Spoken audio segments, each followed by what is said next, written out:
Humanity has always pushed the limits of what's possible. Whether it's traveling to the moon or pioneering new technologies, we always succeed. And today, we face our greatest challenge yet again, that being establishing life beyond the Earth. We are Tetrastralis, and this project is only the first step to creating 4 self-sustaining space settlements located near the Moon, Mars, Jupiter, and the asteroid belt. These space settlements will have a thriving economy, will hold tens of thousands of people, and will continuously gather valuable resources from numerous celestial bodies. Each Tetrastralis station holds 4 pairs of tori. These pairs of tori, or rings, consist of one outer and one inner part. The outer rings are used to hold the population, while the inner rings are used for food production, manufacturing, energy production, and other means of storage. They are held together by 4 support rods, which are attached to the central rod. This central rod holds all pairs together, as well as the port, which lies at the middle.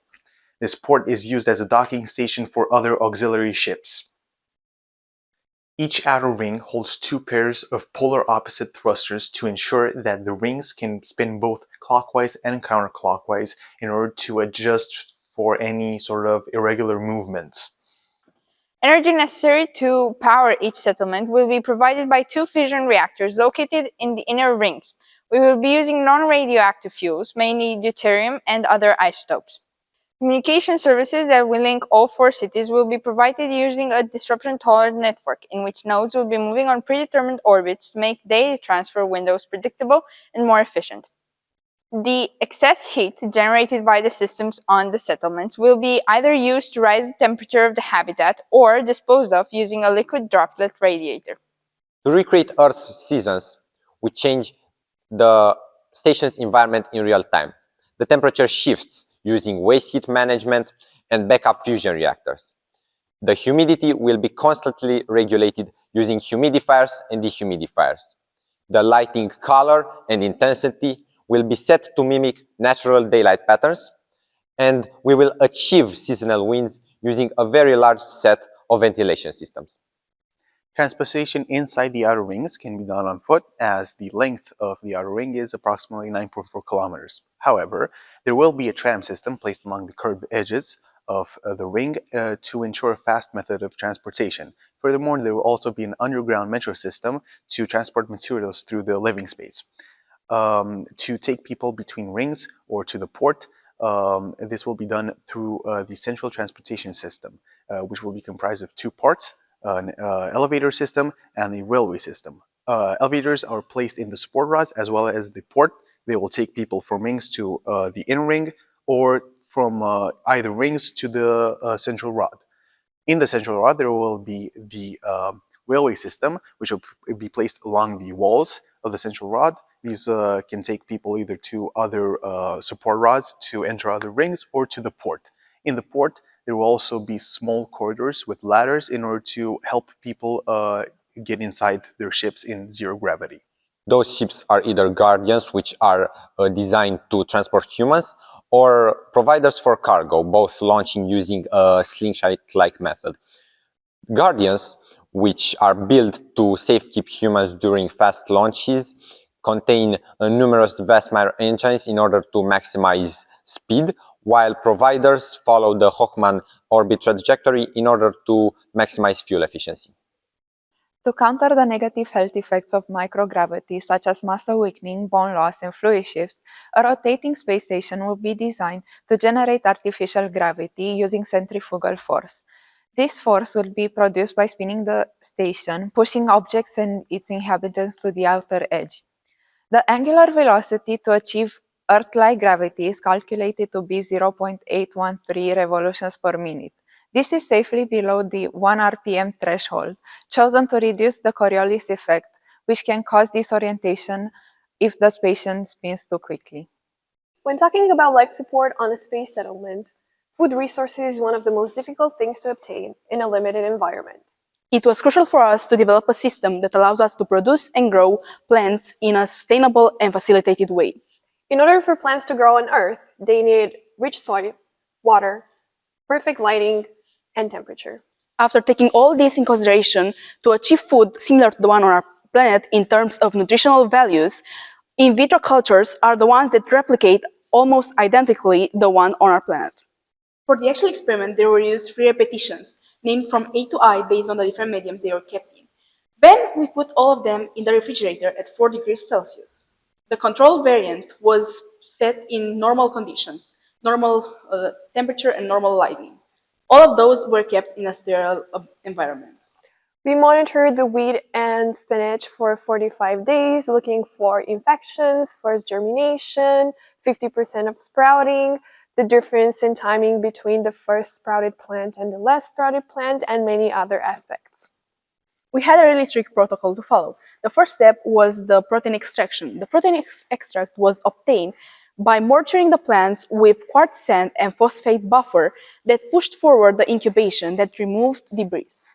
The second step is the Bradford method, or the protein determination method. We use 200 microliters of sample and then 2 milliliters of dye that contains orthophosphoric acid. The third step is extraction of phenolic compounds. We used 100% of methanol, and then we stirred it for 2 days at 280 rotations per minute at room temperature, and later stored the results at 4 degrees Celsius. The fourth step was the dosage of polyphenols, and the fifth step was the determination of the antioxidant capacity by the DPPH method. The conclusions are as follows. In the case of wheat, the best option that allowed 100% germination was in case of in vitro probes, whereas in spinach, the percentage did not pass 50. Fungal infections were present in both species, which allowed us to assert viability and vigor in the plants we're growing. The best germination percentages were obtained in vitro conditions, as well as the best shoot length, root end weight, and root stem ratio. The larger amount of proteins were obtained in ex vitro conditions, but the larger amount of polyphenols and antioxidants were obtained in vitro conditions. The education system will be free, mandatory, and structured in 4 stages. 1. Kindergarten, elementary school, high school, and higher education. To foster creativity and interest in space development, an aerospace contest will be held every 2 years. Participants design and present original space settlement projects, encouraging innovation from young age. Each ring should host around 50,000 people. To avoid overpopulation, families are encouraged to have a maximum of 2 children through higher taxes and free contraceptives. If underpopulation occurs, families receive benefits like attraction access and increased child allowances. Stations have 2 police departments, one for general safety, another for technical security.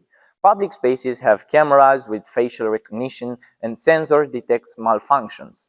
Ships travel in groups of at least 3, cargo is checked and disinfected, and all arrivals go through a short quarantine for health safety. The first generation of space settlers will be responsible for kickstarting the independent and self-sustaining functioning of the stations, but also for setting the precedent for how life on the settlements will look like. A huge responsibility will be placed on their shoulders, and as such, they must be carefully picked so that they are fit for the job. To ensure the productivity and good health of the initial settlers, people selected to be part of the first generation will be no older than 50 years old and will go through a psychological test and a medical checkup. In order to find out needs, wishes, and expectations people have related to life in outer space, we have conducted a survey with the following questions.